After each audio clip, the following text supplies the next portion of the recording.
Bismillahirrahmanirrahim. Alhamdulillahi alamin. Wassalatu wassalamu ala sayyidina maulana Muhammadin wa ala alihi wa sahbihi ajma'in, amma ba'du.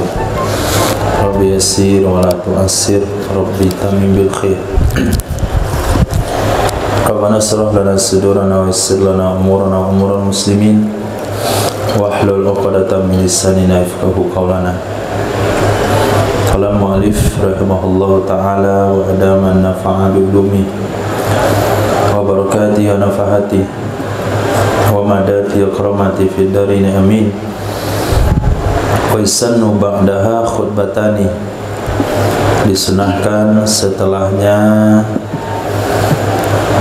salat Id akan dua khutbah.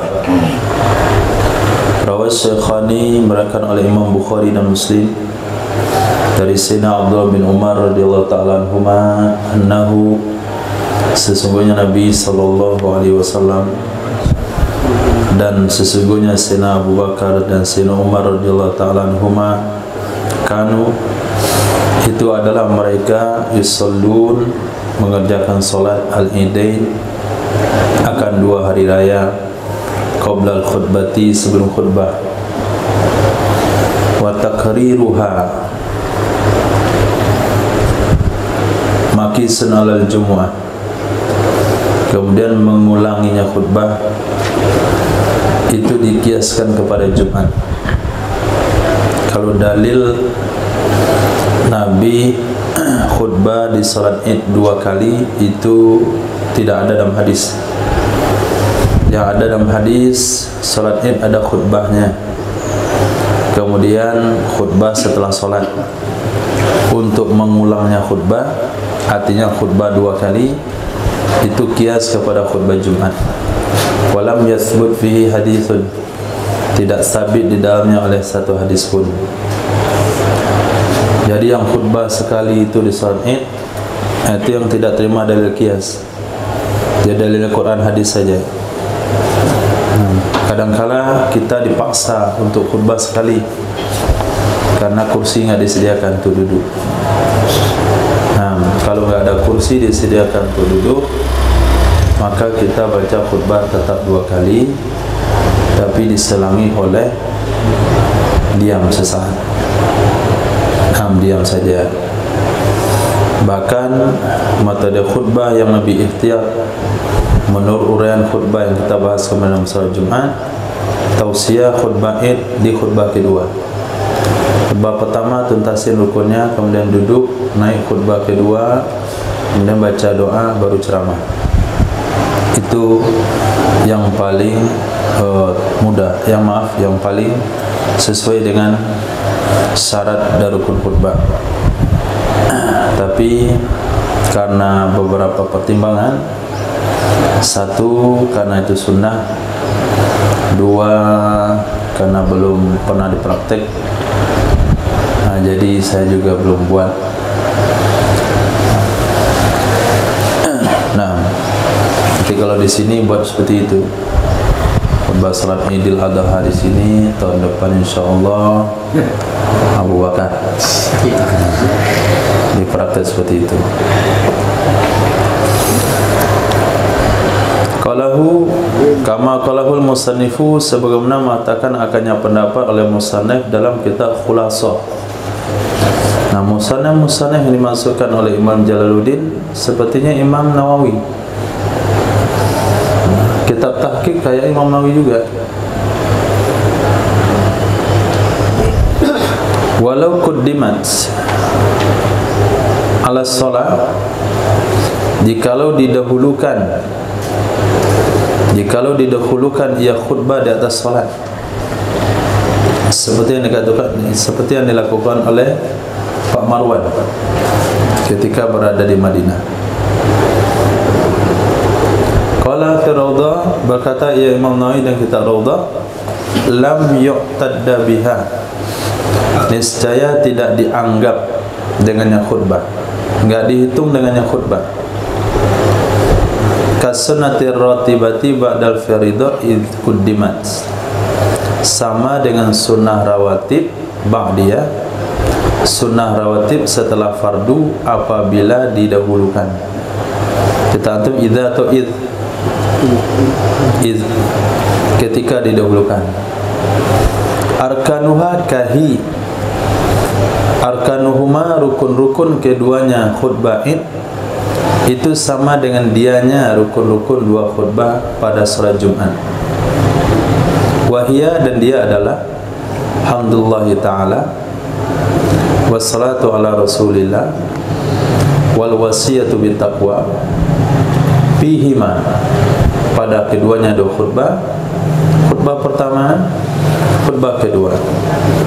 Kemudian qiraatu ayatin fi ihdahuma, membaca satu ayat seperti yang dijelaskan kemarin, bukan satu ayat yang penting, tapi mufhimah, ayat yang memberikan paham. Baik enggak sampai satu ayat enggak apa-apa, yang penting memberikan makna.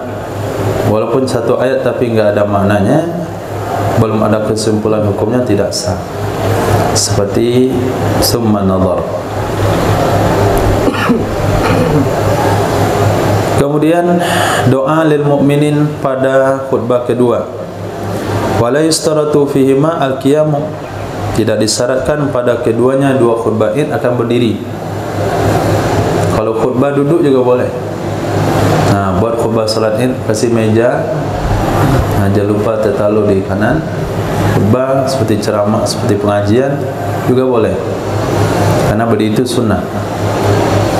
Fa in qoma, maka jika berdiri ia si khatib, berkata Imam Nawawi dalam kitab Syarah Muhadzab, niscaya yusannul julusu bainahuma, disunahkan duduk antara kedua-dua khutbah. Jadi duduk antara dua khutbah sunnah juga.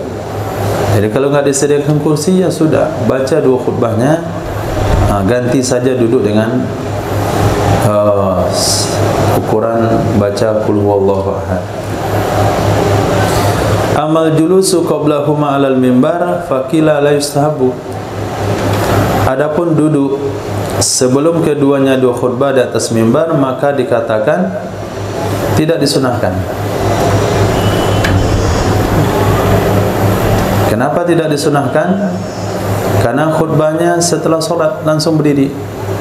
Selesai solat, ngimamin solat, langsung naik mimbar, langsung assalamualaikum, baca rukun. Wal asahu yustahabu, pendapat yang kuat disunahkan untuk istirahat.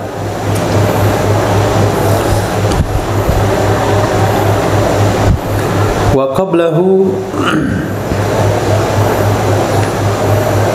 yaqbalu ala nasi bawajhi wa yusallimu alaihim. Kalau kita ambil pendapat asal, sunnah duduk, wa qablahu, sebelumnya duduk, menghadap ia si khatib kepada manusia dengan mukanya, wa yusallimu alaihim, dan memberi salam kepada mereka.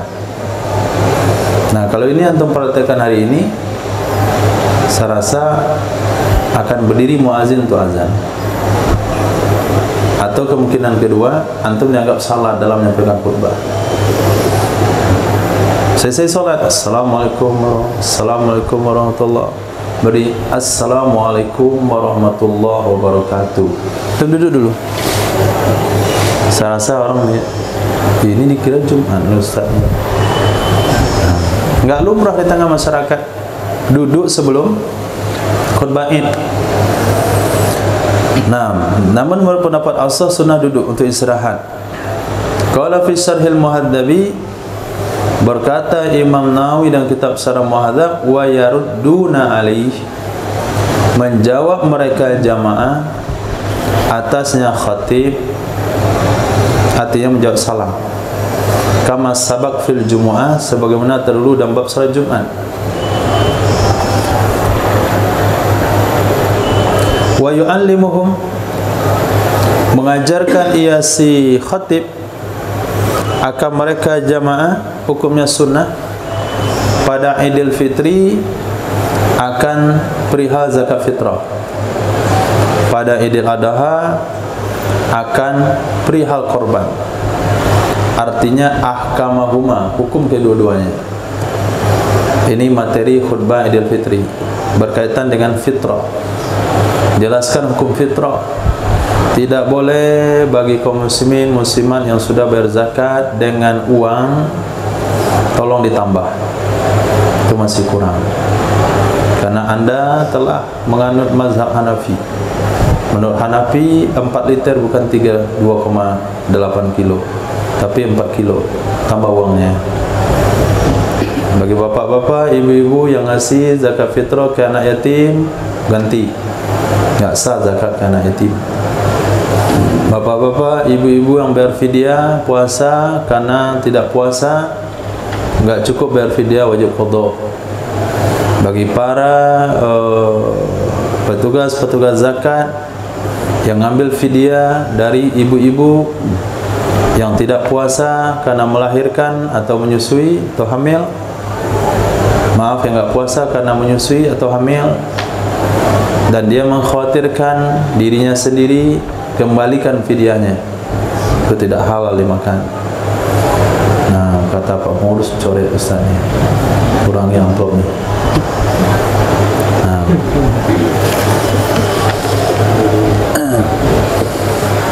alhamdulillah, saya dah dapat sunnah itu satu. Dicoret dari khutbah Jumat gara-gara mengatakan pengurus tidak boleh menjual kulit korban. Coret langsung. Bulan depan datang SMS, kami sudah musyawarah ganti jadwal. Sementara dia sendiri aja nyoret, yang lain enggak. Nah, di masjid yang kita sudah kembali lagi ke situ.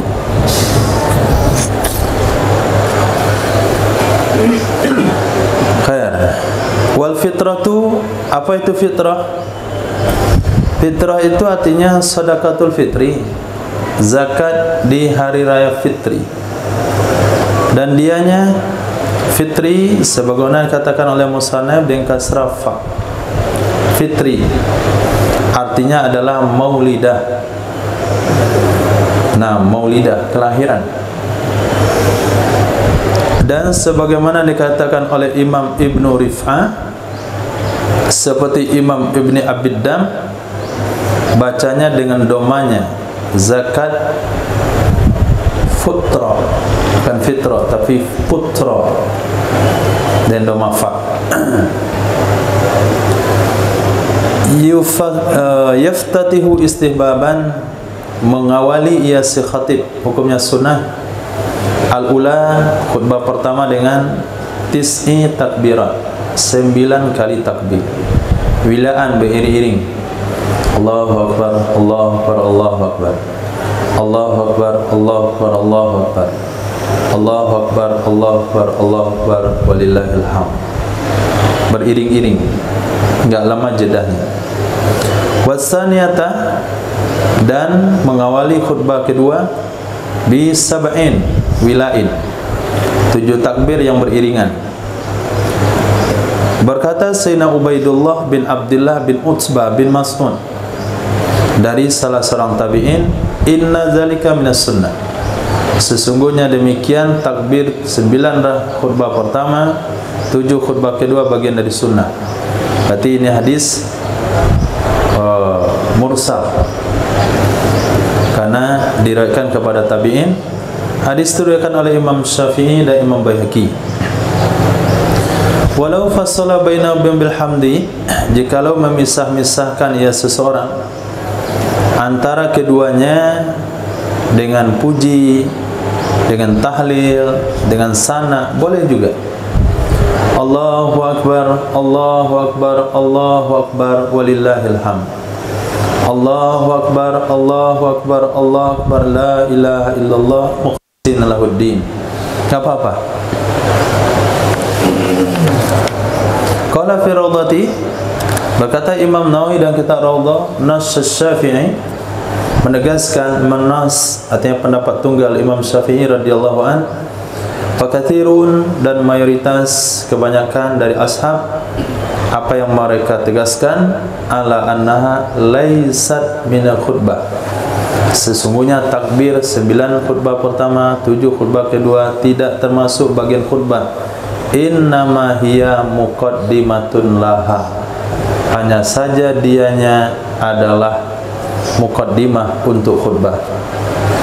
Wa man qala minhum, siapa saja atau ulama yang berpendapat, wa man qala minhum, minha atau minhum,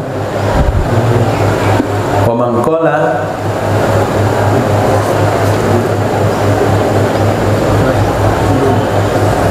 minhum, wa man qala minhum, siapa saja yang berkata dari mereka fuqaha. Apa kata mereka? Yaftatihul khutbata biha, itu katanya, membuka ia khatib akan khutbah dengannya takbir, itu yuhmalu ala dhalik, ditempatkan ia perkataan di atas demikian. Nah, ditempatkan ia perkataan dan demikian, yakni khutbah takbir itu adalah muqaddimah khutbah. Fa inna iftitah syai' qad yakunu bi ba'di muqaddimatihi allati laysa min nafsi. Maka sesungguh pembuka sesuatu, kadang-kadang ada ia pembuka di sebahagian mukaddimahnya yang dia tidak termasuk min nafsi, dari dirinya sendiri. Nah, sesuatu yang mengawali sesuatu, kadangkala sesuatu itu tidak termasuk dari sesuatu tersebut. Nah, seperti kita diundang makan. Nah, sebelum makan ada namanya hidangan pengantar. Nah, kemudian baru makan inti, setelah itu baru ada hidangan penutup, kemudian terakhir ada hidangan cuci mulut. Yang 4 jenis hidangannya.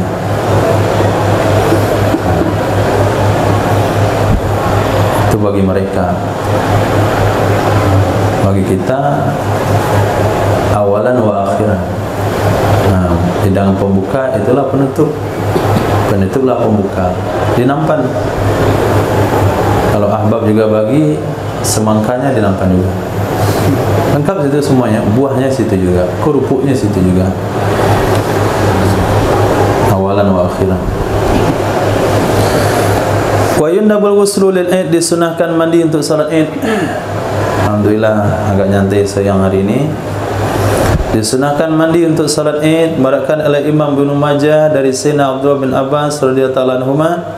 Sesungguhnya Nabi sallallahu alaihi wasallam itu ada ya Nabi yaghtasilu lil Idain, mandi ya Nabi untuk 2 salat Id. Sanadnya dhaif.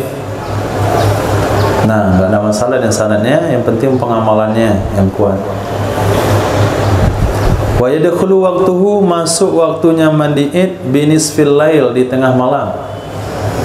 Jam 12 lewat itu sudah boleh mandi untuk salat Id. Karena salatnya pagi. Karena salat zuhur, salat Jumat itu siang, maka waktunya setelah fajar. Karena ini salatnya setelah fajar, waktunya setelah tengah malam. Wa fi qaulin, menurut satu pendapat, bil fajar, waktu mandi Id itu masuk di fajar, dengan terbit fajar sama dengan Jumat. Maka kalau mau kita salat Id mandi waktu tahajud, itu juga dah dapat sunnahnya. Wa wajjahal awwalu bi anna ahlal qura alladziina yasma'una an-nida yubakkiruna li salatil Id min qurahum falau lam yajzir ghusl qabla al-fajri la syaqqa alaihim. Memberikan arahan atau memberikan pandangan, wa wajjaha, memberikan pandangan oleh pendapat pertama yang mengatakan waktu mandi Id berawal dari tengah malam. Apa pandangannya? Sesungguhnya penduduk sebuah desa yang akan melakukan salat Id ke kota, sesungguhnya penduduk sebuah kuro, kampung, desa, yang mereka yasma'unan nida, mereka mendengarkan azan. Mereka mendengarkan azan, artinya azan di masjid jami'.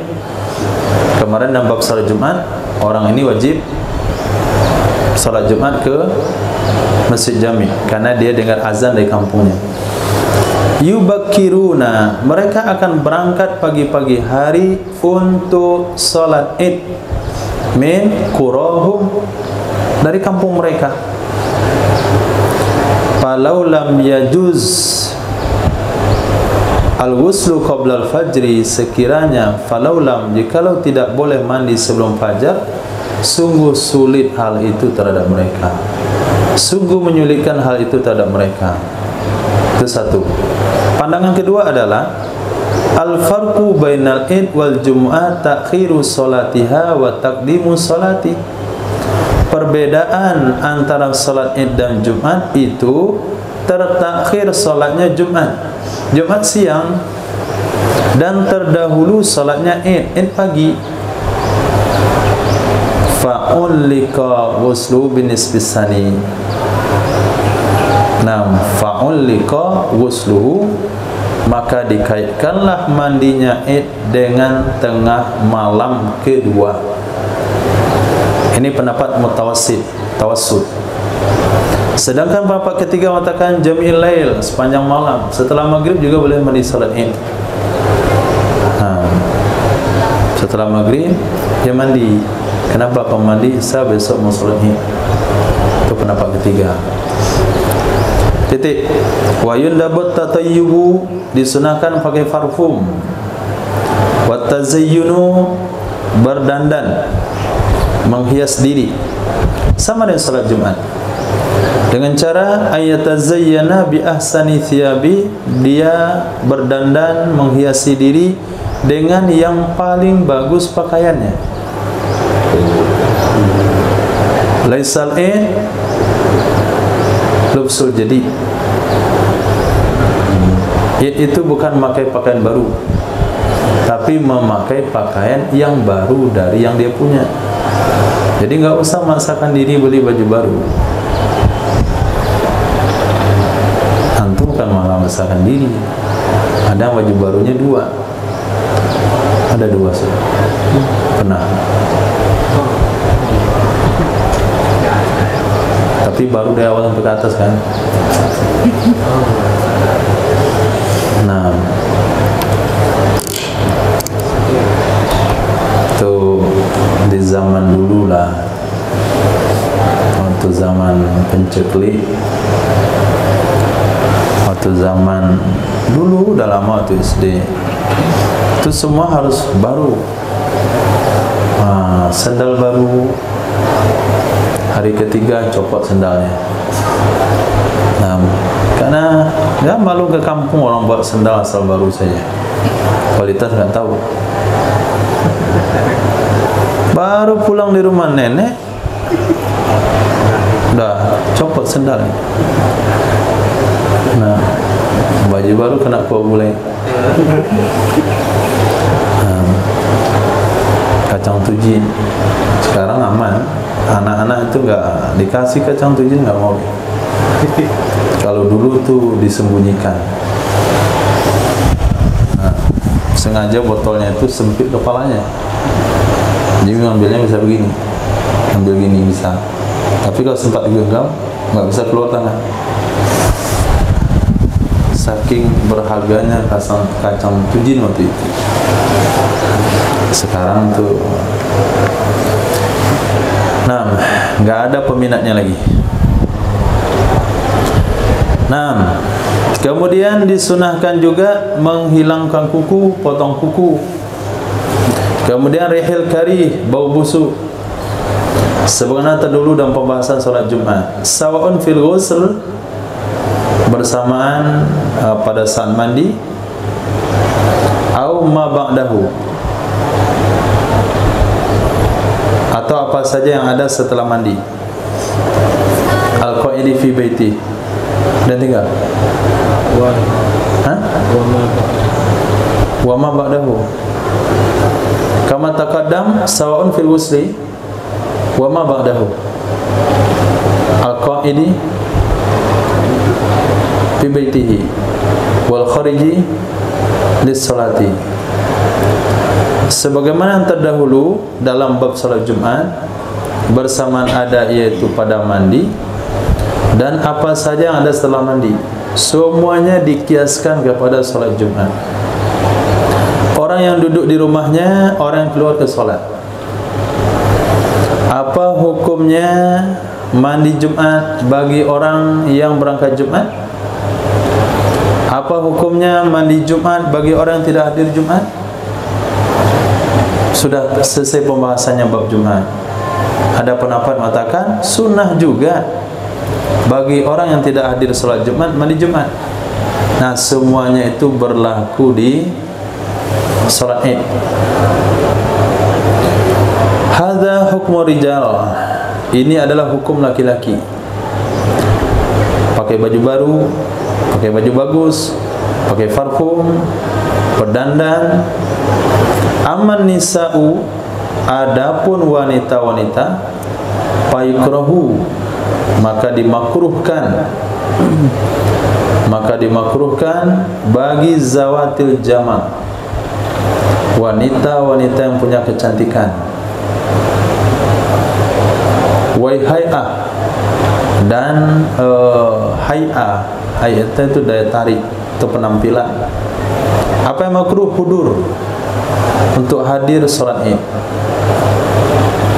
Nah, ini sulit untuk kita pahami ketika Nabi memerintahkan kepada zawatil khudur, anak-anak gadis yang ada di balik tembok untuk keluar pada sholat Id, termasuk wanita haid, menyaksikan doa kaum muslimin. Itu dalam riwayat yang kita baca. Wallahu alam, kenapa fatwa ulama Syafi'iyah di sini mengatakan wanita gadis yang masih cantik walaupun enggak gadis, nah, yang punya gaya tarik walaupun sudah janda, ini makruh hadir sholat Id.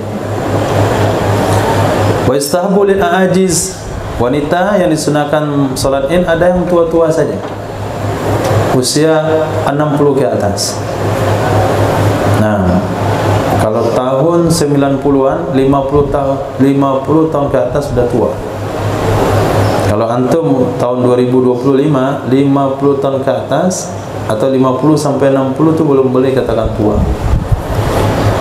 Masih ada yang dandutan. Nah, masih ada yang main TikTok.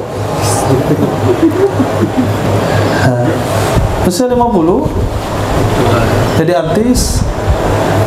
Nah, itu nggak tua, itu tua-tua keladi. Kalau antum bergaul sama dia 1 tahun, serasa antum tertarik juga menikahinya. Kemarin itu berita ada nenek-nenek usia 70 tahun punya suami usia berapa nggak tahu lah, lupa. Nah, itu buktinya hari ini. Maka jangan sembarangan ya.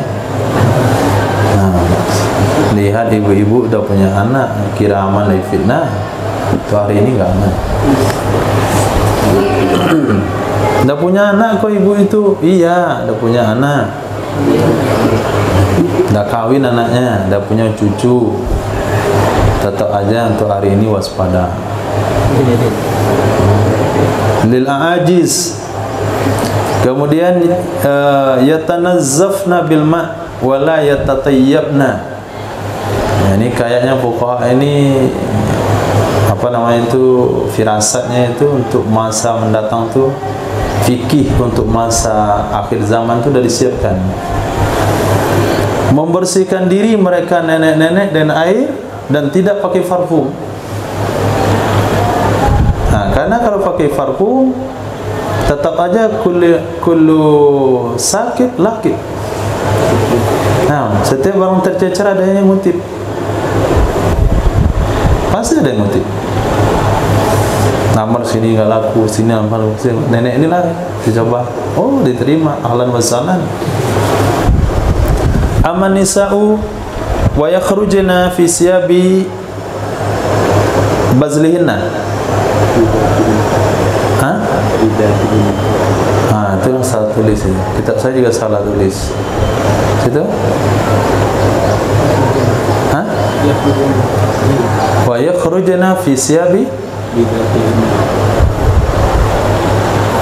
bizatihinna, itu yang kemungkinan salah. Bazlihinna. Hah?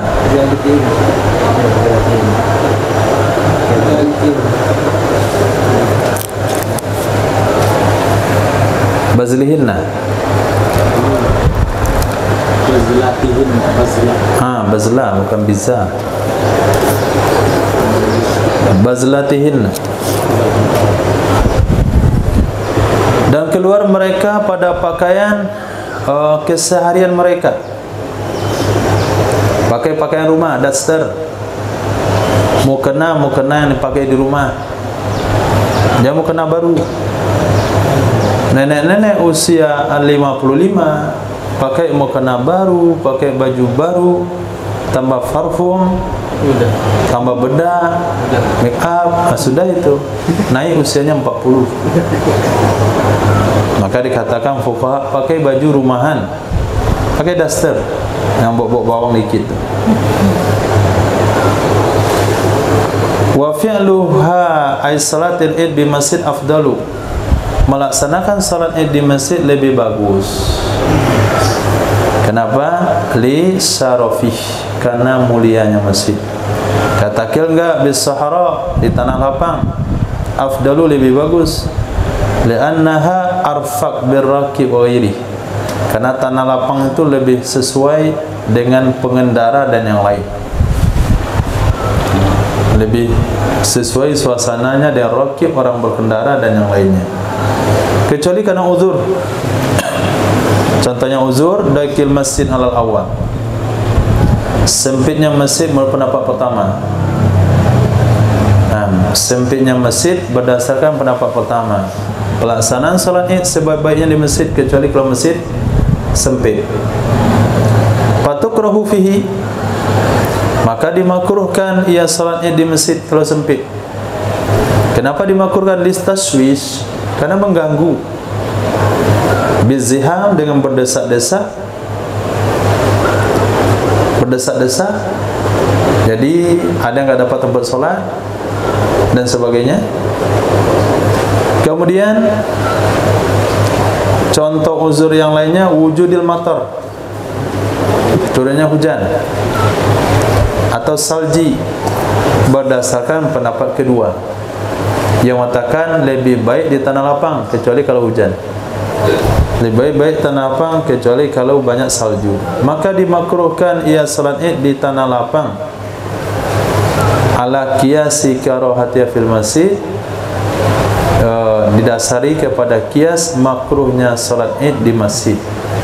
Tergantung kita pendapat mana pakai. Kalau kita katakan baiknya di masjid, uzurnya masjid sempit. Kalau masjid sempit, lebih baik di lapangan. Kalau kita katakan afdalnya di lapangan, uzurnya hujan. Kalau hujan dipaksakan sholat juga makruh. Karena menghasilkan taswish. Qala fi syarhil muhaddabi, berkata Imam Nawawi dalam kitab Syarah Muhaddab dari ashab, idza wajada mataran aw ghairahu wa daqal masjidul a'zam shallal imamu fihi, apabila mendapati ia seorang akan hujan, terkendala hujan, aghairahu atau selain hujan,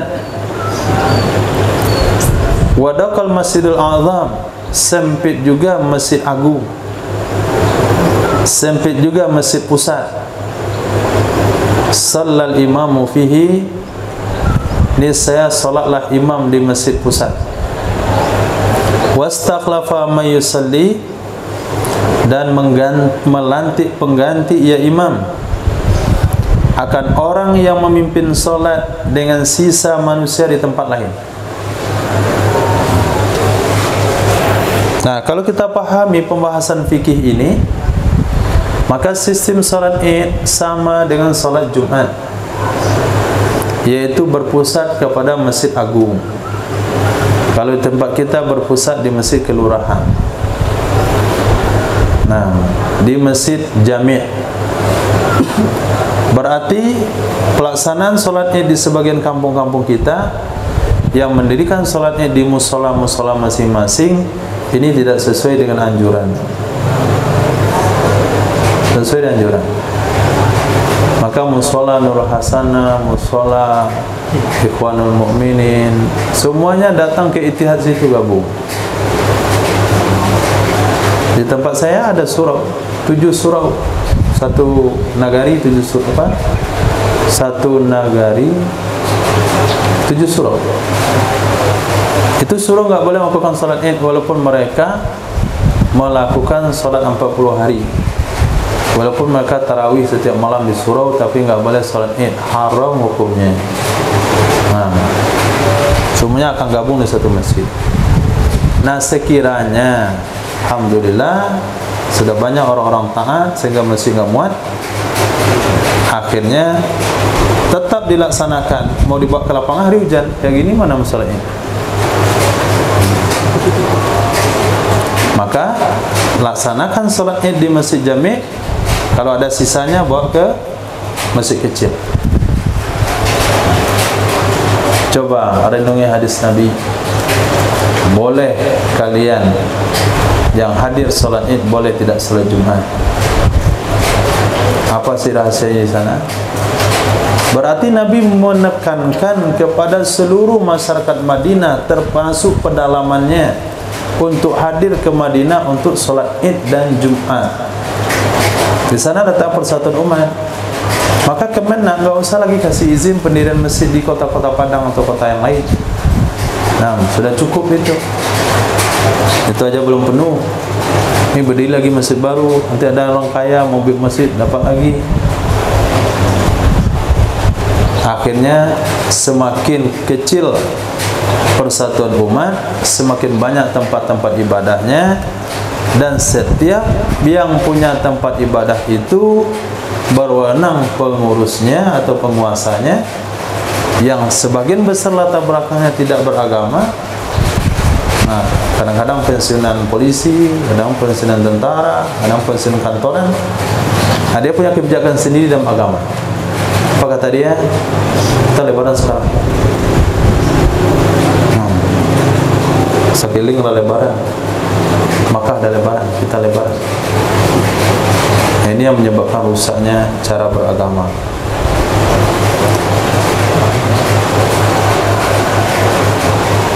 Nah, kalau sekiranya masjid nggak muat, tanah lapang nggak uzur, maka fatwa ulama akan kumpulkan di satu tanah lapang.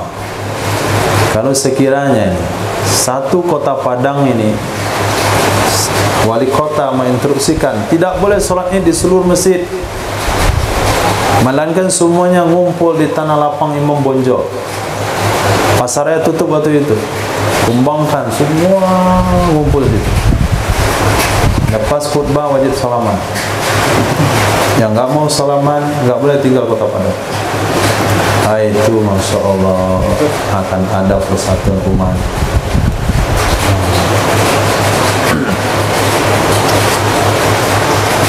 Di dalam kitab Raudhah dan asalnya Raudhah, sesungguhnya Masjidil Haram itu lebih baik sepakat ulama. Nah, kalau Masjidil Haram nggak ada khilafiyah di sana. Wa ulhika bihi, disamakan hukum dengan Masjidil Haram, alhaqa bihi Baitul Maqdis As-Saidalani, menyamakan hukum dengan Masjidil Haram akan Masjid Baitul Maqdis oleh Imam Saidalani. Berkata Imam Nawawi dalam kitab Syarah Muhadzab dan Imam Bandaniji, wasakatal jumhur anhu, dan diam jumhur ulama anhu dari hal tersebut. Wa zahiru itlaqihim annahu kawiri, zahir penyampaian mereka secara umum sesungguhnya Masjidil Haram sama dengan selain Masjidil Haram. Berkata Imam Nawawi dalam kitab Syarah Muhadzab, dan juga berkata Imam Al-Bandaniji. Apa kata dua imam tersebut? Wasakatal jumhuruan, itu makhluk kaulnya. Diam jumhur tentang pendapat Masjidil Haram lebih baik mutlak.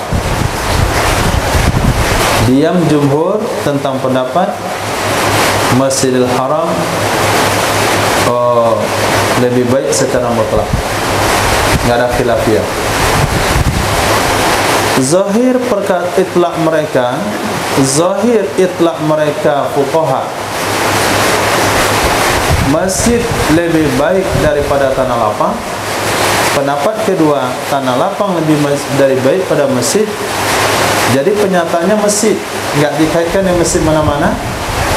Maka kesimpulannya secara zahir, Masjidil Haram sama dengan selain Masjidil Haram. Artinya berlaku khilafiyah di sana. Mana lebih baik salat di tanah lapang daripada Masjidil Haram? Dua pendapat. Tetap dua pendapat. Secara zahirnya begitu. Adapun Masjid Nabawi, maka berkatalah Sayyidina Abu Hurairah radhiyallahu anhu, "Asabana matarun fi yaumin hidin." Telah menimpa akan kami oleh hujan pada hari Id. Fasalla bina, maka salat mengimamin kami oleh Sayyidina Rasul sallallahu alaihi wasallam di masjid. Jadi kalau Masjid Nabawi mana lebih baik? Masjid Nabawi atau tanah lapang? Nabawi atau tanah lapang? Hadis ini tanah lapang.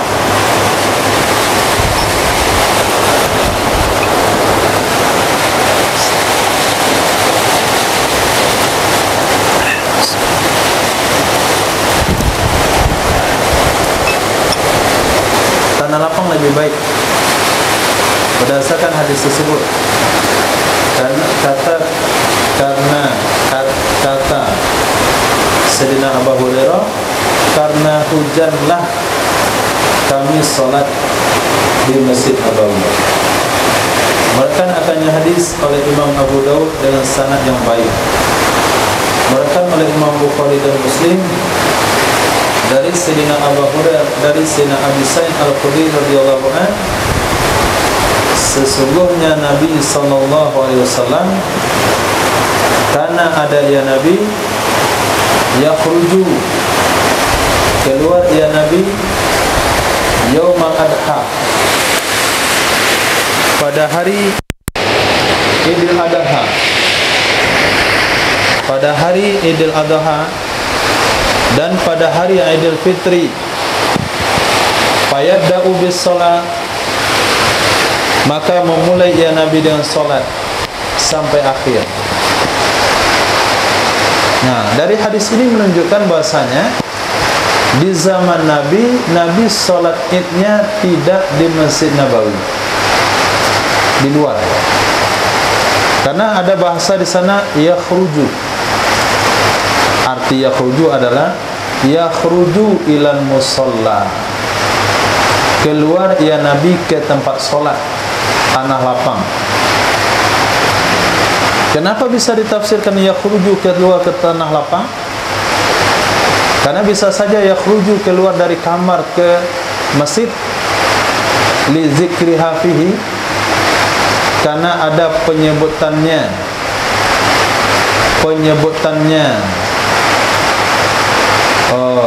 musalla padanya hadis. Ada penyebutan musalla padanya hadis. Musalla itu kalimatnya bisa ta'nis. Nah, ta'nis dengan alif maqsurah. Kemudian muwazzabahnya Nabi, senantiasanya Nabi, rutinnya Nabi keluar ke musalla. Lidhiki masjidi amma yahduru salatal id, karena sempit, tidak cukup ruang masjidnya Nabi SAW untuk orang yang hadir salat id. Lain halnya salat Jumat. Salat Jumat cukup karena semuanya hadir laki-laki.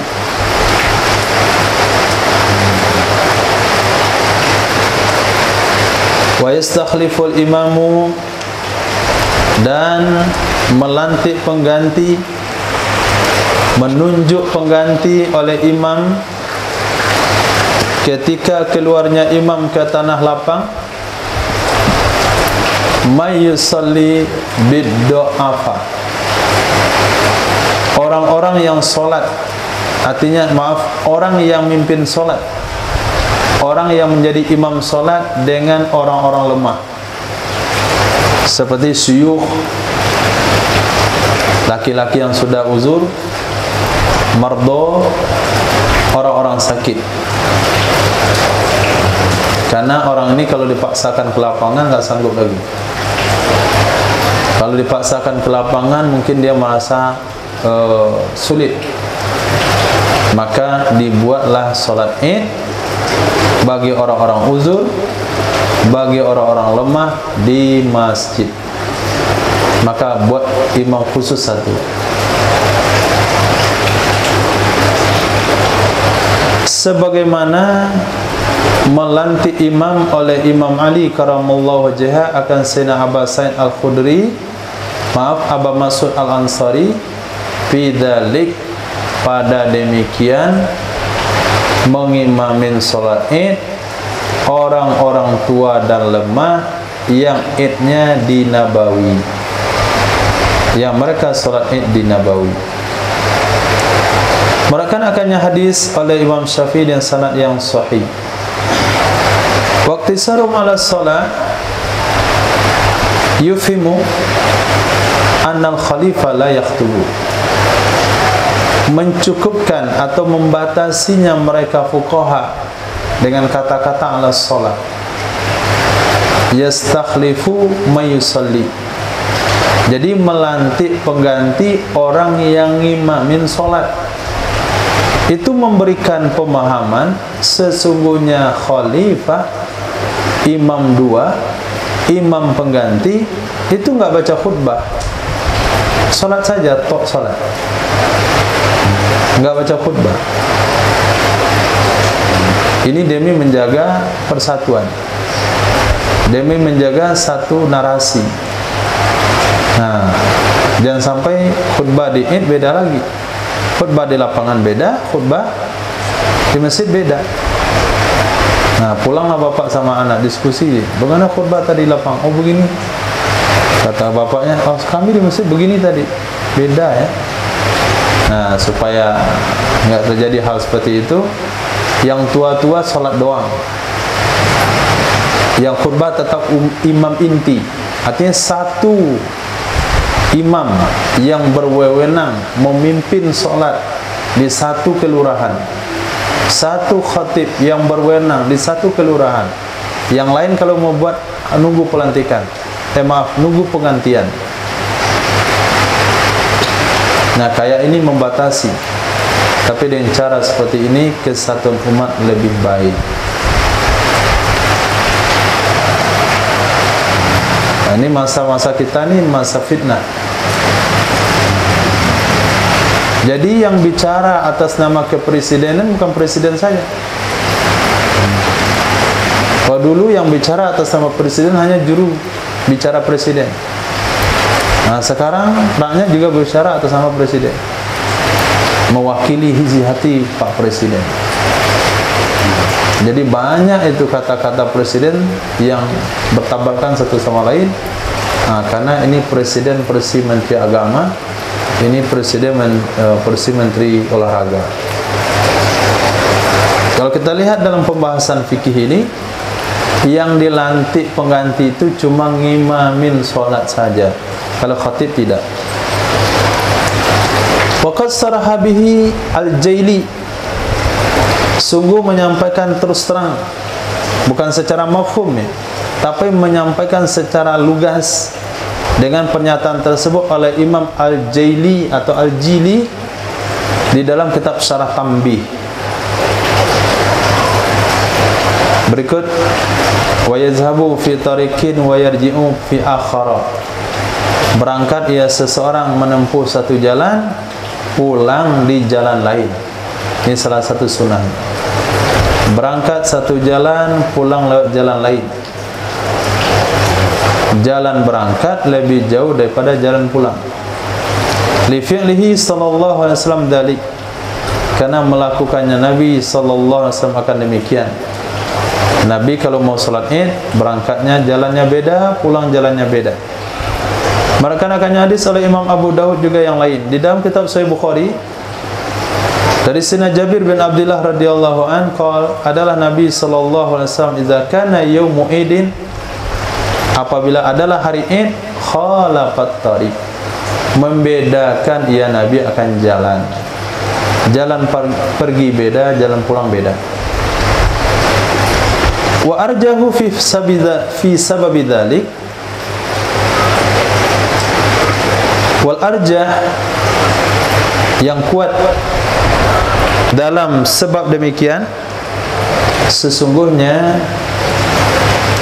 Nabi sallallahu alaihi wasallam Nabi itu berangkat fi atwalit tariqain, yang paling jauh dari dua jalan. Taksiran lil ajri, untuk membanyakkan pahala. Wa yarji'u fi aksarihima, kemudian pulang pada jalan yang paling pendek dari dua jalan tersebut. Jadi demi memperbanyak pahala. Pendapat kedua mengatakan bukan yang itu alasannya. Nabi melakukan hal tersebut bukan itu alasannya. Akan tetapi annahu kana yatasaddaq ala fuqaraihima, karena Nabi bersedekah di atas fakir miskin keduanya. Pulang jalan ini dia dapat memberikan fakir miskin, pergi juga dengan fakir miskin yang berbeda. Kita mungkin alasan yang paling tepat yang pertama, dan itu yang kuat. Wakilah, pendapat yang ketiga, liyashhad lahut tariqan, liyashhada, lamkai, supaya menjadi saksi baginya Nabi oleh dua jalan. Sama dengan sholat sunat,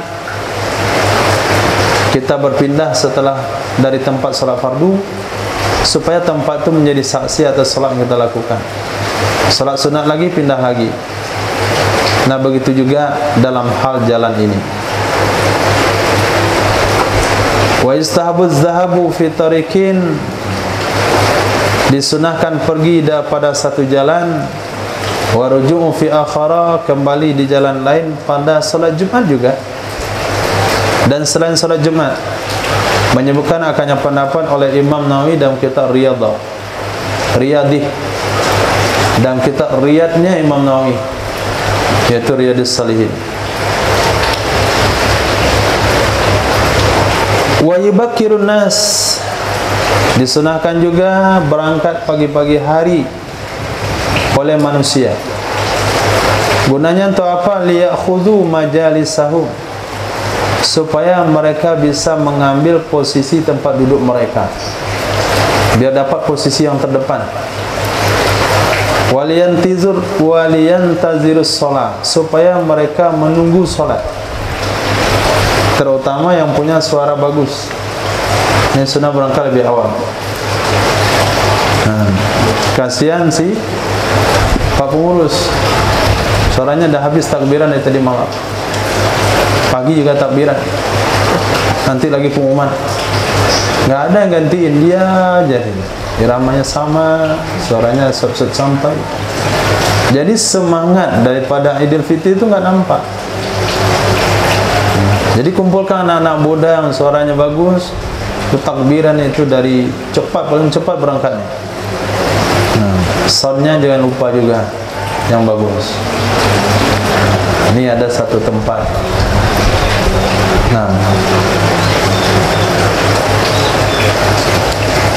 Ketika sholat Id, yang mengadakan sholat itu pengurus masjid.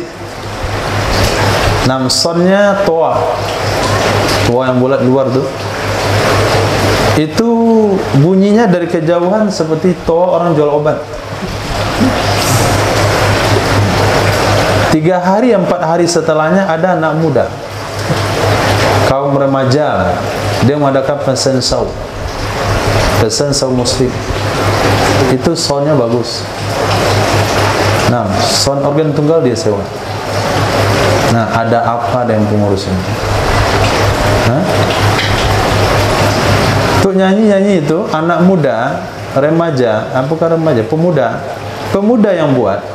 hanya dengan sumbangan di pinggir jalan. Ada panjat pinang, ada pesensau, ada macam-macam, ada lomba nasib, ada lomba nyanyi. Itu soundnya bagus. Kadang acaranya dari siang sampai pagi, sampai besok pagi. Sisi acara ada yang adu bakat di sana, masih ada. Nah, pas acara keagamaan, pengurus masjid yang ngumpul masjid dana, uang nyumbang tiap minggu, itu soalnya sentoa. Ini miris. Miris kan. Organ tunggal, barale, bagus soalnya. Musala ngadakan maulid Nabi, separuh soalnya disewa. Separuh lagi nggak ada. Nah, musala kita itu ada pula separuh soalnya, separuhnya nggak ada. Jadi gimana nasib santri itu nggak jelas. Nah, ini umat tuh bagaimana cara berpikirnya coba? Kayak mahal kali sewa sound. Kita beli sound lengkap dan mobilnya sekalian. Jadi dari jauh konser di Imam Bonjol, soundnya besar yang hadir 100 orang. Itu pun sudah nasi kotak gratis. Ini sound penting. Sound kita itu ada satu enggak itu? Itu perlu diusahakan sebelum tarawih. Apakah dilaskah, disolderkah, dibawa tukang urut kabelnya.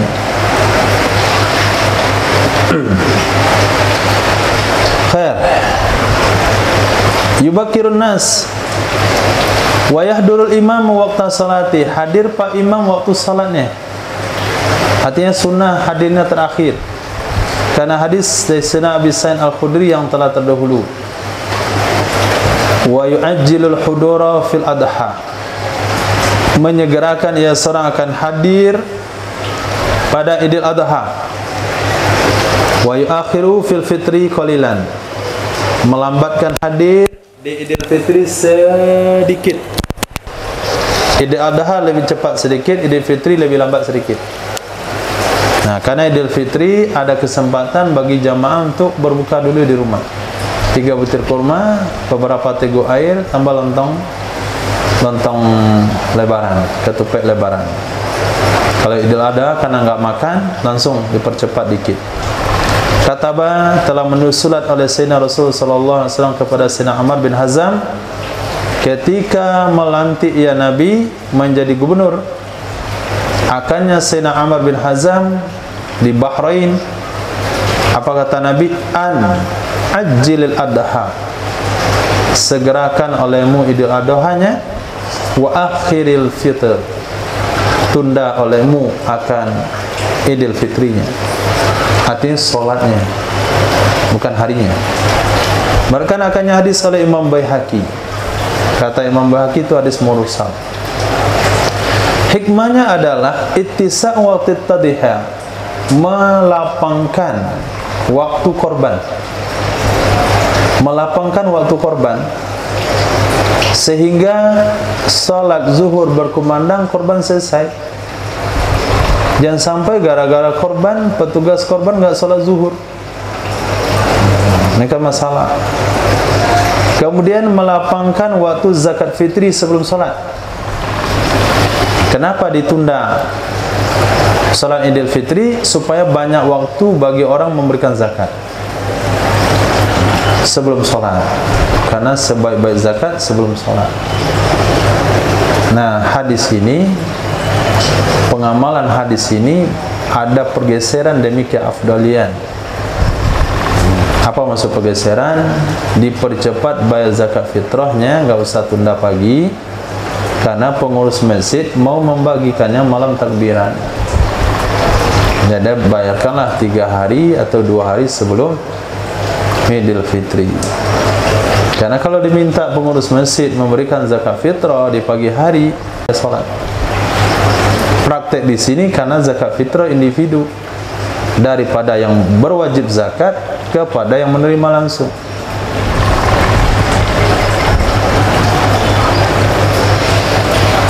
Qultu kama qala Rafi'i fi syarhi, aku katakan sebagaimana dikatakan oleh Imam Rafi'i dan kitab Syarah Kabir, wa yaqulu fi Idul Fitri qabla shalah, makan ia seseorang pada salat Idul Fitri sebelum salat, wa yumsiku fil adha, menahan diri ia seseorang, artinya imsak, bukan puasa, imsak, tidak makan tidak minum pada Idul Adha dari makan sampai salat. Berkata Sayyidina Buraidah radhiyallahu an, adalah Sayyidina Rasul sallallahu alaihi wasallam la yakhruju yaumal fitri, tidak keluar ia Nabi pada hari Idul Fitri, hatta yat'am, sampai makan ia Nabi. Wala yat'amu yaumal adha, tidak makan ia Nabi pada hari Idul Adha, hatta yusalliya, sehingga salat ia Nabi.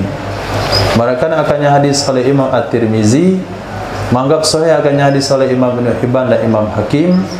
Wa hikmatuhu, hikmahnya apa? Kenapa dibeda-bedakan? Imtiyazu yaumil id amma qablahu, membedakan hari id dari hari sebelumnya. Membedakan hari id dengan hari sebelumnya. Karena kalau kita memperlakukan hari dengan cara dengan cara berbeda atau dengan berbeda dalam menyikapinya, ini akan terasa hari itu lebih spesial. Kenapa berbuka sebelum berangkat Idul Fitri? Karena kita sudah sebulan nggak makan nggak minum. Jadi dengan makan di pagi itu merasa beda harinya.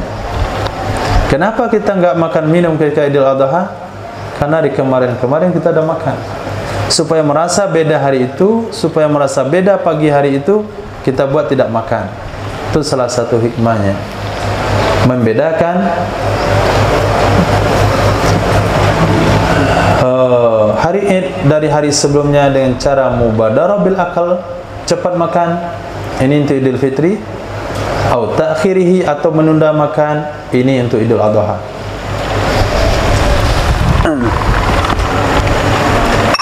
Bismillahirrahmanirrahim.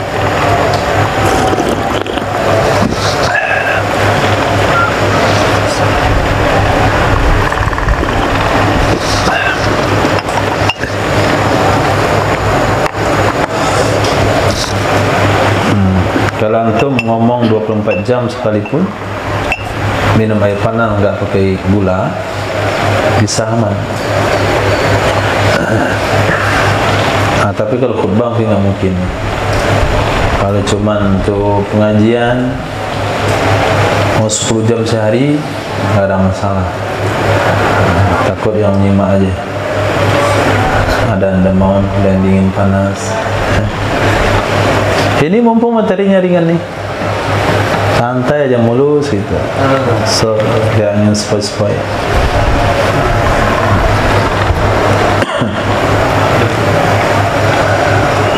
Wa yazhabu masyian, berangkat ia seseorang hal keadaan jalan kaki, sama dengan salat Jumat. Jadi salat Id sunnah jalan kaki. Bisakinatin, dengan sakinah, tenang.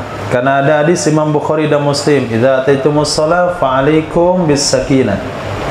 Hadis ini juga digunakan untuk salat Jumat, hadis ini juga digunakan untuk salat fardu, karena mutlak hadis, karena mutlak kalimat salat di dalamnya, as-shalah. Wala ikrahul fi'lu qablaha, wala ikrahu al-fi'lu qablaha. Fi'lu? Hah? Wala ikrahul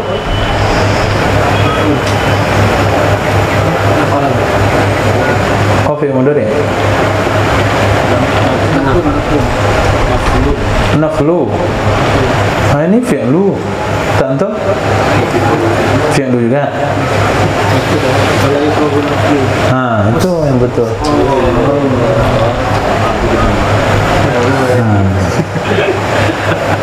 Ini dah mulai kita menyesatkan. Jangan-jangan disengaja ya. Nggak tahu lah. Dimakruhkan salat sunat sebelumnya salat Id.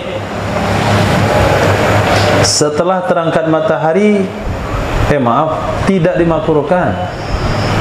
Tidak dimakruhkan salat sunat sebelumnya salat Id, setelah terangkat matahari, dan juga tidak wala ba'daha, ba'da irtifa'is syamsi, setelah terangkat matahari, dan tidak setelahnya terangkat. Begitu. Wala ba'daha, bukan wala qablaha. Ada. Jadi tidak makruh salat sunat sebelum salat Id. Yang penting setelah terangkat matahari. Wala ba'daha. Tidak juga dimakruhkan salat sunat setelahnya salat Id. Bagi selain imam, wallahu alam. Dengan sebalik imam. Nah, kalau imam, fayukrahu lahu dzalik. Dimakruhkan baginya imam demikian melakukan salat sunat setelah Id, sebelum Id. Kenapa makruh bagi imam? Di mukhalafatihi, karena berbedanya imam dengan perbuatan Nabi sallallahu alaihi wasallam. Iz shalla aqibal hudur wa khataba aqibas shalah kama ulima min al ahadits as-sabiqah wa ghairiha. Karena salat ya Nabi setelah Nabi hadir, dan khutbah ya Nabi setelah Nabi salat. Jadi Nabi enggak ada salat sunat sebelum salat Id. Nabi tidak ada salat sunat setelah salat Id. Yang ada adalah Nabi salat ketika hadir, langsung salat Id pas hadir di tempat, dan Nabi langsung khutbah setelah salat, sebagaimana diketahui di hadis-hadis terdahulu dan yang lainnya. Kenapa? Karena tersebar di tengah masyarakat kita, tidak disunahkan salat sebelum Id, tidak disunahkan salat setelah Id. Mahum mereka, pemahaman di tengah mereka umum. Akhirnya ketika salat Id di masjid pun, dia salat tahiyat juga tidak. Enggak boleh salat sebelum Id, duduk langsung. Nah, setelah salat Id, mau salat duha juga merasa segan. Kenapa? Enggak ada salat setelah Id. Nah, kalau sekiranya kita setelah Id kita salat duha, enggak ada masalah. Kalau salat Id di masjid kita datang mau salat tahiyat, enggak ada masalah. Yang tidak ada adalah salat yang dinisbahkan kepada Id, ba'diyah Id sama qobliyah Id.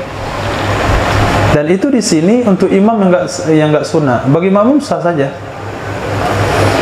Tapi apabila salat sunnah di tempat salat Id, walaupun di lapangan sekalipun, kita tahu ini selesai salat Id ini enggak bakalan bisa duha. Kemudian Id masih lama, ada pengumpulan dana, kita salat duha aja dulu, enggak ada masalah. Karena kita bukan qobliyah Id, tapi duha. Karena kita tahu selesai Id enggak sempat lagi duha, datang banyak tamu atau banyak mengunjungi orang. Faslun, yundabut takbiru, masih berkaitan dengan salat Id, disunahkan takbir yang mudah diartikan takbiran bi ghurubis syamsi, dengan tenggelam matahari, lailatayil Id, pada 2 malam salat Id, pada 2 malam Id. Lam pada al-Id itu lil jins. Nah, lailatayil Id, alif lamnya alif lam jinsi, bisa terbenar dengan Aidil Fitri, bisa terbenar dengan Aidil Adha. Dalilnya, dalil takbiran pada Aidil Fitri, firman Allah, walitukmilul iddata, supaya kalian menyempurnakan hitungan puasa Ramadan. Walitukabbirullah. Nah, dan supaya kalian bertakbir memuji Allah. Artinya inda ikmaliha, ketika menyempurnakannya puasa. Kemudian dalil takbiran pada Idul Adha adalah kias kepada Idul Fitri. Nah, dalil ada pada Idul Fitri, Idul Adha kiasan. Di mana sunnah takbiran? Fil manazil, di rumah-rumah. Wat turuq, di jalan-jalan. Wal masajid wal aswaq, di masjid-masjid, di pasar-pasar. Lailan wa nahara, malam dan siang. Birafis saut, mengencangkan suara. Izharan, demi menampakkan. Li syiarin id, syiar id. Nah, syiar takbiran yang paling terlihat jelas itu di Bogor. Kenapa di Bogor? Itu beduk itu akan dibuka dari tempatnya, akan dibawa ke dalam masjid, beduk di masjid. Kemudian akan temukan beduk-beduk pinggir jalan. Pinggir jalan itu ada saung, ada beduk situ, bukan untuk pajangan. Itu mereka pukul waktu malam takbiran. Walaupun nggak sholat isya orangnya, yang jelas beduknya itu ada. Nah, taulah ada takbirannya ya. Yang penting beduknya nampak. Nah, tempat kita yang terlalu diminimalisir. Nah, nggak ada pawai,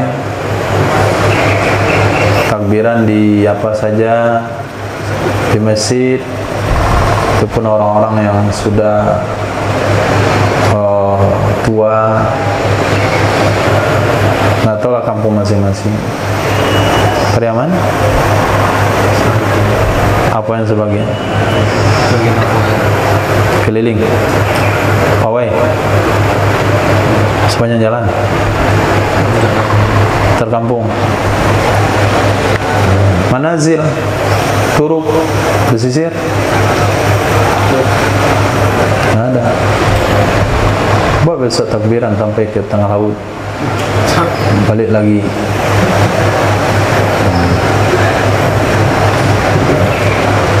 Antum tambah di kita antum manazil, wa turuq, masajid, wal buhur, bahar. Wal azhar, pendapat yang kuat, idamatuhu, berkelanjutannya takbir sampai takbiratul ihram oleh imam dengan salat id. Sampai takbiratul ihram, itu sudah berhenti di sana. Wasani hatta yakhruja laha. Pendapat yang kedua enggak sampai takbiratul ihram, sampai imam nongol, sampai imam keluar untuk salat id. Wasalis, sampai imam selesai dari salat id. Tiga pendapat. Kila wa minal khutbatain. Bukan, pendapat keempat, wa minal khutbatain, sampai imam selesai dari solat dan dari dua khutbah. Wa huwa fi man la yusalli ma'al imam. Tentu hal ini bagi orang yang tidak salat bersama imam. Ibu-ibu berhaid di rumah yang enggak ikut salat, wanita haid yang kata Nabi liyashhadu al muslimin, itu mereka takbiran sampai imam selesai sholat. Wala yukabbirul hajju lailatul adha, tidak melantunkan takbir oleh jamaah haji pada malam Idul Adha, akan tetapi dia baca talbiyah, karena talbiyah adalah syiarnya. Wala yusannu lailatul fitr akibat salawat fil asahi, tidak disunahkan ia takbiran pada malam Idul Fitri setelah solat menurut pendapat ashab, karena tidak ada waridnya. Yang warid setelah solat itu takbir hari tasyrik. Nah, kalau antum jadi imam pada maghrib Idul Fitri, selesai salat maghrib tetap astagfirullahaladzim, la ilaha illallah 10 kali, Allahumma ajirna 3 kali, selesaikan zikirnya, selesaikan ba'diyahnya, baru buat takbiran sampai isya. Nah, tidak sunnah selesai salat langsung takbir untuk Idul Fitri. Menurut pendapat yang kuat. Kalau Idul Adha ya. Nah, selepas maghrib tanggal 11, 12, 13 sebelum Allah astagfirullahaladzim, takbiran dulu akibat salawat, itu takbir mu'allaq. Nah, sementara takbir malam Idul Fitri dan Adha, dia takbirnya mursal, enggak dikaitkan dengan sholat. Wasani yakisuhu, mengkiaskan ia sani akannya takbiran Idul Fitri kepada takbiran malam Adha. Sebagaimana malam Adha takbirnya setelah sholat, Idul Fitri juga alama sayati, sesuai dengan apa yang akan dijelaskan nanti. Kalau ikut pendapat sani, fayukabbiru khalfal maghrib, takbir ia seorang setelah maghrib, setelah isya, setelah subuh. Wa yukabbirul haju min zuhri yaumin nahar, membaca takbir oleh jamaah haji dari zuhur hari nahar tanggal 10 Zulhijjah, karena sesungguhnya zuhur itu adalah awal solatnya ibadah haji, awal solatnya orang haji setelah selesai atau setelah habis waktu talbiyah.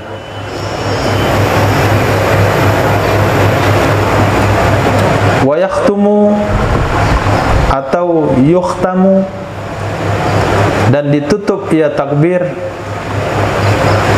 atau yakhtumu berakhir ia takbir di subuh akhir hari tasyrik, li'annaha akhiru salati bimina, karena sesungguhnya subuh hari terakhir tasyrik adalah akhir solatnya jamaah haji di Mina, akhir solatnya jamaah haji di Mina. Itu hukum tentang jamaah haji. Wa ghairuhu kahu, selain orang melakukan ibadah haji juga sama dengan dia orang melakukan ibadah haji. Akhir takbirannya adalah subuh tanggal 13.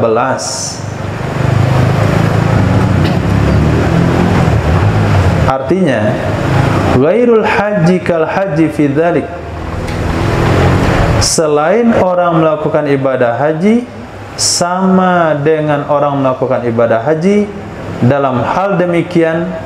Akhir takbiran pada Idul Adha menurut pendapat Azhar karena ikut kepada orang melakukan ibadah haji.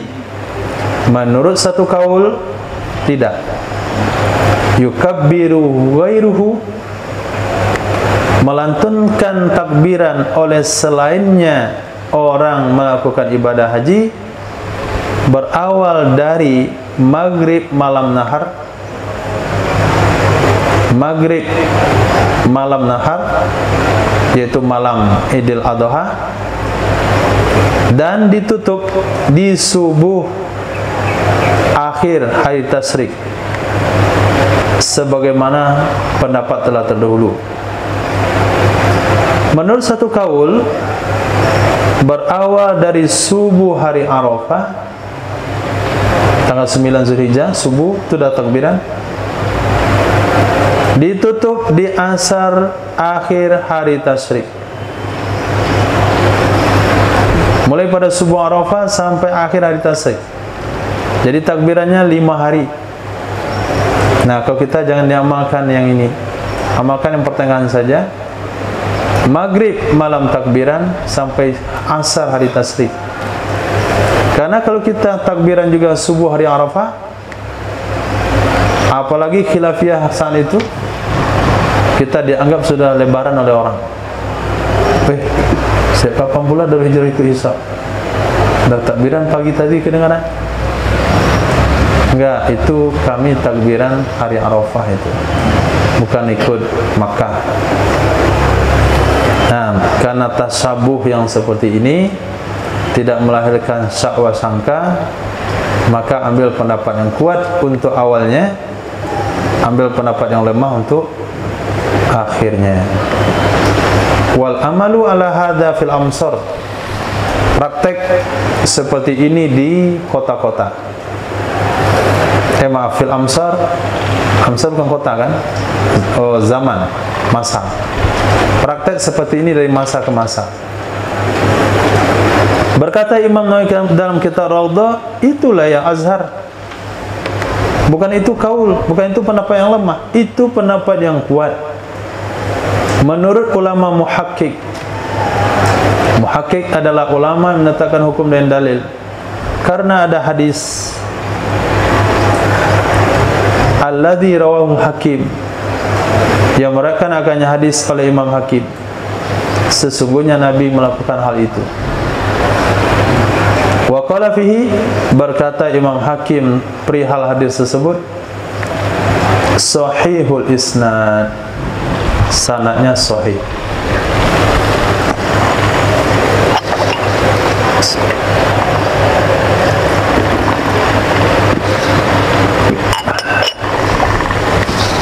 Wal azharu annahu yukabbiru fi hazil ayyam, pendapat yang kuat sesungguhnya seseorang itu melantunkan takbir ia pada ini hari-hari sesuai dengan khilafiyah di atas, untuk solat yang tertinggal pada hari-hari tersebut, atau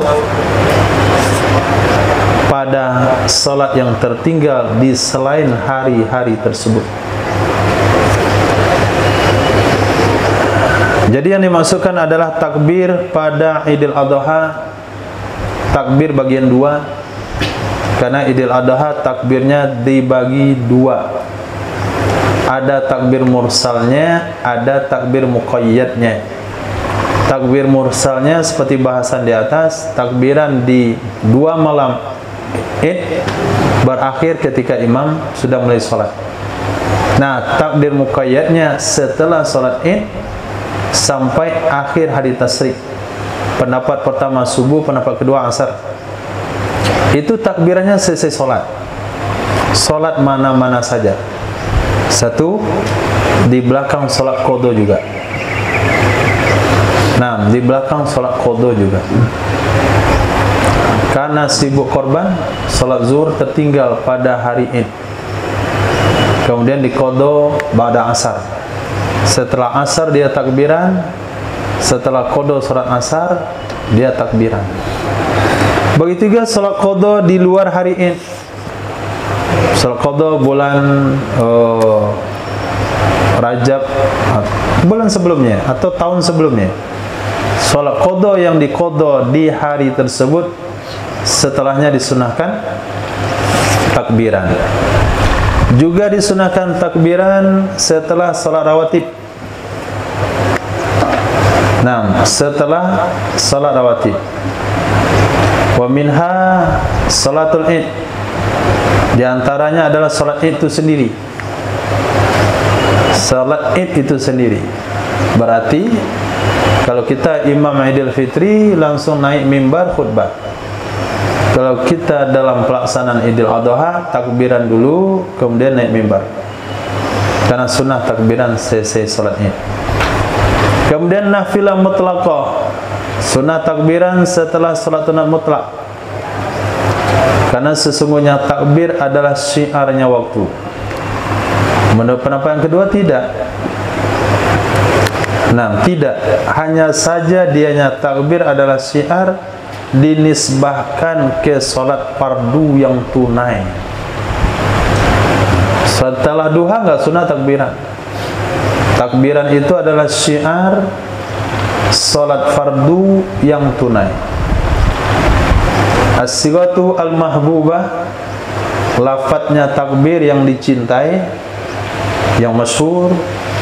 Allahu akbar, Allahu akbar, Allahu akbar, la ilaha illallah, wallahu akbar, Allahu akbar, walillahil hamd. Ini lafaz takbir mahbub. Bukti mahbub di mana-mana orang baca. Wa istahabu ayazida, disunahkan menambah yasal setelah takbir yang ketiga. Sudah baca 3 kali yang tadi, tambah kabiran walhamdulillahi katsira wa subhanallahi bukratan wa asila. Di dalam kitab Raudhah dan juga asalnya Raudhah, sebelum kabira baca dulu Allahu Akbar. Allahu Akbar kabira walhamdulillahi katsira. Kemudian setelah asila tambah la ilaha illallah wa la na'budu illa iyyahu mukhlishina lahuddin walau karihal kafirun. Jangan tambah walau karihal munafiqun walau karihal musyrikun. Nah, itu hobi orang awak. La ilaha illallah wahda sadaqa wa'da wa nasra 'abda wa hazamal ahzaba wahda. Wahda bukan wa'da. Walau syahidu, jikalau mereka menyaksikan yauma thalathin, pada hari 30 qabla zawal, sebelum tergelincir matahari, apa yang mereka berikan kesaksian? Biru'yatil hilal, dengan nampaknya hilal lailatul madiyah, pada malam kemarin, malam lalu. Aftarna wa salainal id, kita langsung berlebaran, kita langsung salat id. Nah, kalau mereka memberikan kesaksian, artinya 2 orang minimal. Kapan diberikan kesaksian? Hari 30, pagi-pagi sebelum zuhur. Kesaksiannya adalah saya lihat malam Lailatul Madiyah, malam kemarin. Artinya tadi malam. Kenapa mengenakan bariha ya? Lailatul Madiyah, malam kemarin. Nah, pagi itu langsung buka, kemudian langsung salat id. Haitsu baqiya minal waqti ma yasa'u jam'an nas was shalah. Ketika masih tersisa dari waktu sesuatu yang cukup mengumpulkan orang dan salat. Wa illa, jika tidak, kalau nggak cukup waktu, nggak mungkin mengumpulkan orang, pakama, maka sama hukumnya lau syahidu ba'da zawal wal ghurub, kalau mereka memberikan kesaksian setelah tergelincir matahari atau setelah tenggelam matahari. Wasayati, hukumnya sebagaimana berikut. Apa hukumnya? Wa in syahidu ba'dal ghurub lam tuqbalis syahada fi salatil id. Jika mereka memberikan kesaksian hilal sudah terlihat, tapi kesaksian setelah salat maghrib, orang dah selesai puasa, tidak diterima kesaksiannya untuk salat id. Wasalla fil ghada'i adaan, salat ia seseorang besok hari tunai. Itu apa kesaksian kamu? Orang puasa dah selesai. Enggak, kamu beri kesaksian kami pun sudah 30 hari puasa, besok akan lebaran juga. Oke, kerjakan besok. Itu ayatnya dianggap tunai. Dan diterima ia kesaksian untuk selain salat id, seperti jatuh talak. Nah, seperti kasus jatuh talak. Kalau ada seorang suami katakan apabila id datang tahun ini, kamu jatuh talak. Nah, kamu jatuh talak. maka talaknya dianggap jatuh kemarin. Nah, talaknya dianggap jatuh kemarin. Itu maknanya diterima kalau untuk selain Id. Dan untuk memerdekakan budak juga diterima yang dikaitkan dengan ru'yatil hilal. Au syahidu ba'da zawal, atau mereka memberikan kesaksian setelah tergelincir matahari. Wal ghurub, ada wal ghurub. Badal zawali wal ghurub ada. Ada. Hah? Ada wal ghurub lagi.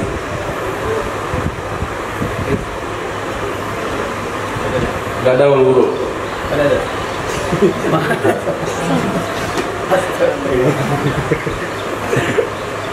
Wal ghurub, badal ghurub tadi kan sudah ya. Baina. Astagfirullah. Baina. Bukan ba'da, baina. Baina okey. Au syahidu, atau mereka memberikan kesaksian bainal zawal wal ghurub, antara tergelincir matahari dan tenggelam. Artinya sebelum tenggelam, setelah tergelincir, sebelum tenggelam. Itu kesaksian boleh diterima. Gunanya adalah aftarna, kita buka, kita berlebaran. Wa fatatis salatu adaan, terlewatlah salat tunai. Wa yusra'u qada'uha, dan disyariatkan mengqadanya salat Id mata sya'a, kapan saja dia mau, menurut pendapat Azhar, sama dengan salat yang lain. Menurut pendapat yang kedua, tidak boleh mengqadanya setelah bulan Id. Boleh memang kapan saja, tapi harus bulan Syawal. Pendapat yang ketiga, fi qaulin la yaqutu adauha, tidak terlewat tunainya. Bal tusalla minal ghadi adaan, akan tetapi dikerjakan dia Id esok hari tunai. Kenapa tidak dianggap qada? Karena besar kehormatannya. Wa qaulul akhar fawatu, pendapat yang lain luput habis, tidak ada qada. Katariqil qatibihi ar-rajihah, seperti tariq qatib. Nah, katariqil qatibihi, seperti tariq yang mengqati', artinya yang hanya menceritakan satu pendapat dengannya fawat, dia pendapat kuat. Walau syahidu qablal ghurub, jikalau mereka memberikan kesaksian sebelum ghurub, wa adalu ba'dahu, walau syahidu qablal ghurub wa udilu ba'dahu, fal ibratu bi waqti ta'dil. Okey, mereka memberikan kesaksian sebelum matahari tenggelam. Ada 3 orang datang kepada Pak Hakim, kami bersaksi tadi malam kami sudah lihat hilal, sepertinya sekarang 1 Syawal nih Pak. Kata Pak Hakim, tunggu dulu, saya ragu dengan kalian nih. Nanti pada maghrib sholatnya di masjid. Setelah maghrib sholat di masjid, baru Pak Hakim menyelidiki atau Pak Imam menyelidiki siapa 3 orang anaknya. Ini orang soleh. Jadi pentakdilannya itu setelah matahari tenggelam, kesaksiannya sebelum ghurub, pentakdilannya setelah matahari tenggelam. Maka hitungannya di waktu takdil. Menurut satu kaul enggak, waktu syahadat.